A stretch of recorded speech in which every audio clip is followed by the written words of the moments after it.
The older one gets, the more you have to explain to people that it used to be better back then. And they say, well, how can that be? They seem to accept the fact that this has always been here, when in fact it has not always been here.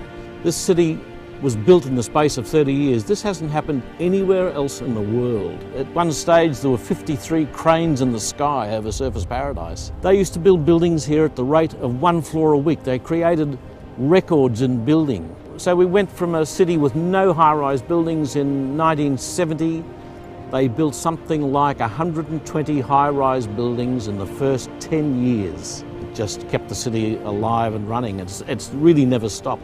There's a lot of people deserve the credit for all this, you know. One of them is a guy who created a huge furore when he arrived in town. A guy in his 70s, he was the champion of bicycles. He built the Malvern Star bicycle, and whose name was Bruce Small. He was knighted, in fact. He became Sir Bruce Small. And he came up here and he said, I can do it better than all you characters. And he borrowed a bulldozer, and he figured that if he just drained the swamp and put the land up next to it, he's not only created a canal, he's created prime waterfront land in the same process. This guy became the mayor of the city only a year or so after this city was almost wiped off the map by the biggest cyclone that ever hit this place. All the beaches were gone, any buildings on the seafront were all teetering on the edge of cliffs, big black headlines, Gold Coast in ruin. And Bruce Small called everyone together and he said, boys, they gave us 2-inch headlines saying we were ruined.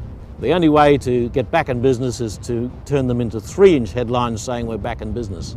And he took these bikini girls and he used a biblical phrase. He said, we've got to go out on the highways and byways and beg them to come in. And in came the investors and all the growth that you see today.